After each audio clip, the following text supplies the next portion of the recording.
नमो भगवते वासुदेवाय। जय माता दी दोस्तों, आप देख रहे हैं आपका अपना यूट्यूब चैनल व्रत त्योहार कथाएं। मैं हूं आपके साथ रिमझिम शर्मा।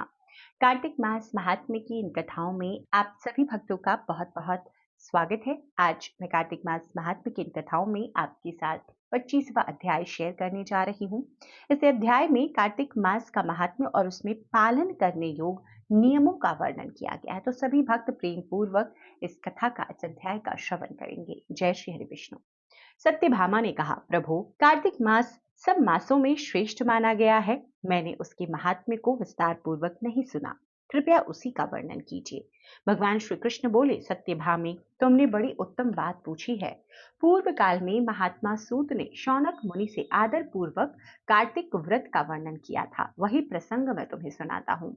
सूत जी ने कहा, मुनिश्रेष्ठ, सौनक जी, पूर्व काल में कार्तिकेय जी के पूछने पर महादेव जी ने जिसका वर्णन किया था उसको आप श्रवण कीजिए। कार्तिकेय जी बोले, पिताजी, आप वक्ताओं में श्रेष्ठ हैं। मुझे कार्तिक मास के स्नान की विधि बताइए, जिससे मनुष्य दुख रूपी समुद्र से पार हो जाए। साथ ही तीर्थ के जल का महात्म्य और माघ स्नान का फल भी बताइए। महादेव जी ने कहा, एक ओर संपूर्ण तीर्थ, समस्त दान दक्षिणाओं सहित यज्ञ, पुष्कर, कुरुक्षेत्र, हिमालय, अक्रूर तीर्थ, काशी और शूकर क्षेत्र में निवास, तथा दूसरी ओर केवल कार्तिक मास हो वही भगवान केशव को सदा सर्वदा प्रिय है। जिसके हाथ पैर वाणी और मन वश में हो तथा जिसमें विद्या तप और कीर्ति विद्यमान हो, वही तीर्थ के पूर्ण फल को प्राप्त करता है। श्रद्धा रहित नास्तिक, संशालु और कोरी तर्क बुद्धि का सहारा लेने वाले मनुष्य तीर्थ सेवन के फल भागी नहीं होते। जो ब्राह्मण सवेरे उठकर सदा प्रातः स्नान करता है, वह सब पापों से मुक्त हो परमात्मा को प्राप्त होता है। षडानन, स्नान का महत्व जानने वाले पुरुषों ने 4 प्रकार के स्नान बतलाए हैं: वायव्य, वारुण, वाह, ब्राह्म्य और दिव्य। यह सुनकर सत्यभामा बोली, प्रभु, मुझे चारों स्नानों के लक्षण बतलाइए। भगवान श्री कृष्ण ने कहा, प्रिय, गोधूली द्वारा किया हुआ स्नान वायव्य कहलाता है। सागर आदि जलाशयों में किए हुए स्नान को वारुण कहते हैं। आपो ही षष्ठामयो आदि ब्राह्मण मंत्रों के उच्चारण पूर्वक जो मार्जन किया जाता है, उसका नाम ब्राह्म है। तथा बरसते हुए मेघ के जल और सूर्य की किरणों से शरीर की शुद्धि करना दिव्य माना गया है। इस प्रकार के स्नानों में वारुण स्नान श्रेष्ठ है। ब्राह्मण, क्षत्रिय और वैश्य मंत्रोच्चारण पूर्वक स्नान करें, परंतु शूद्र और स्त्रियों के लिए बिना मंत्र के ही स्नान का विधान बताया गया है। बालक, युवा, वृद्ध, पुरुष, स्त्री और नपुंसक सब लोग कार्तिक और माघ में प्रातः स्नान की प्रशंसा करते हैं। कार्तिक में प्रातःकाल स्नान करने वाले लोग मनोवांछित फल प्राप्त करते हैं। कार्तिकेय जी बोले, पिताजी, अन्य धर्मों का वर्णन भी कीजिए, जिसका अनुष्ठान करने से मनुष्य अपने समस्त पाप धोकर देवता बन जाता है। महादेव जी बोले, बेटा, कार्तिक मास को उपस्थित देख जो मनुष्य दूसरे का अन्न त्याग देता है, वह प्रतिदिन कृच्छ्रव्रत का फल प्राप्त करता है। कार्तिक में तेल, मधु, कांसे के बर्तन में भोजन और मैथुन का विशेष रूप से परित्याग करना चाहिए। एक बार भी मांस भक्षण करने से मनुष्य राक्षस की योनि में जन्म पाता है और 60,000 वर्षों तक विष्ठा में डालकर सड़ाया जाता है। जिससे छुटकारा पाने पर वह पापी विष्ठा खाने वाला ग्राम शूकर होता है।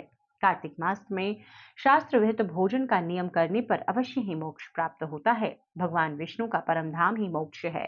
कार्तिक के समान कोई मास नहीं है, श्री विष्णु से बढ़कर कोई देवता नहीं है, वेद के तुल्य कोई शास्त्र नहीं है, गंगा के समान कोई तीर्थ नहीं है, सत्य के समान सदाचार, सतयुग के समान युग, रसना के तुल्य तृप्ति का साधन, दान के सदृश सुख, धर्म के समान मित्र और नेत्र के समान कोई ज्योति नहीं है। स्नान करने वाले पुरुषों के लिए समुद्रगामिनी पवित्र नदी प्राय दुर्लभ होती है। कुल के अनुरूप उत्तम शील वाली कन्या, कुलीन और शीलवान दंपति, जन्मदायिनी माता, विशेषतः पिता, साधु पुरुषों के सम्मान का अवसर, धार्मिक पुत्र, द्वारका का निवास, भगवान श्री कृष्ण का दर्शन, गोमती का स्नान और कार्तिक का व्रत, ये सब मनुष्य के लिए प्राय दुर्लभ हैं।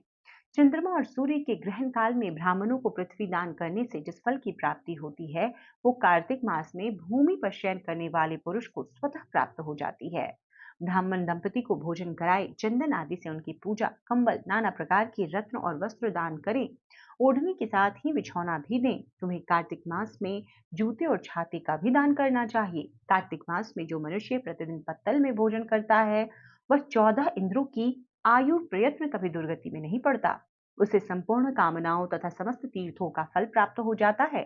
पलाश के पत्ते पर भोजन करने से मनुष्य कभी नरक नहीं देखता, किंतु वह पलाश के बीचले पत्र का अवश्य परित्याग करे।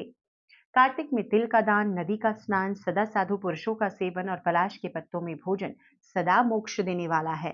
कार्तिक के महीने में मौन व्रत का पालन, पलाश के पत्ते में भोजन, तिला मिश्रित जल से स्नान, निरंतर क्षमा का आश्रय और पृथ्वी पर शयन करने वाला पुरुष युग युग के उपार्जित पापों का नाश कर डालता है।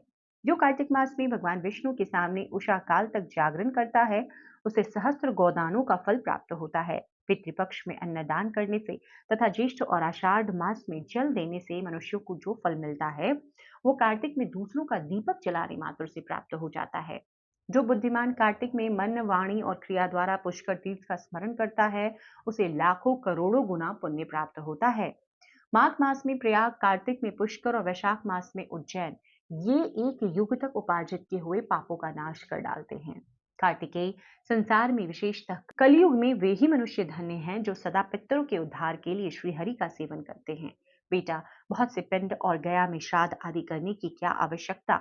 वे मनुष्य तो हरि भजन के ही प्रभाव से पितरों का नरक से उद्धार कर लेते हैं। यदि पितरों के उद्देश्य से दूध आदि के द्वारा भगवान विष्णु को स्नान कराया जाए तो वे पितर स्वर्ग में पहुंचकर कोटि कल्पों तक देवताओं के साथ निवास करते हैं। जो कमल के एक फूल से भी देवेश्वर भगवान लक्ष्मीपति का पूजन करता है, वह 1 करोड़ वर्ष तक के पापों का नाश कर देता है। देवताओं के स्वामी भगवान विष्णु कमल के एक पुष्प से भी पूजित और अभिवंदित होने पर 1700 अपराध क्षमा कर देते हैं। षडानन, जो मुख में, मस्तक पर तथा शरीर में भगवान की प्रसाद भूता तुलसी को प्रसन्नता पूर्वक धारण करता है, उसे कलयुग नहीं छूता। भगवान विष्णु को निवेदन किए हुए प्रसाद से जिसके शरीर का स्पर्श होता है, उसके पाप और व्याधियां नष्ट हो जाती हैं। शंख का जल श्रीहरि को भक्ति पूर्वक अर्पण किया हुआ नैवेद्य, चरणोदक, चंदन तथा प्रसाद स्वरूप धूप, ये ब्रह्म हत्या का भी पाप दूर करने वाले हैं। तो इस प्रकार से कार्तिक मास महात्म्य का यह 25वां अध्याय यहाँ पर समाप्त होता है। आप सभी प्रेम पूर्वक इन अध्यायों का श्रवण कर रहे होंगे। अब बाकी के 5 अध्याय ही बचे हैं। अगर आपने अब तक कार्तिक मास महात्म्य का श्रवण नहीं किया है तो कार्तिक मास 2024 प्लेलिस्ट में जाकर आप समस्त प्रथम दिवस से ही समस्त अध्यायों का श्रवण कर सकते हैं। उम्मीद करती हूँ ये महात्म्य कथाएं आपको पसंद आ रही होंगी। अगर अच्छी लग रही हैं तो लाइक जरूर कीजिएगा, वीडियो को ज्यादा से ज्यादा लोगों तक शेयर जरूर कर दीजिए। और चैनल पर पहली बार आए हैं, इस तरह की जानकारियां अच्छी लगती है तो चैनल को कृपया कर सब्सक्राइब भी जरूर कर लें। वीडियो देखने के लिए बहुत बहुत शुक्रिया। जय श्री हरि विष्णु, जय माता लक्ष्मी।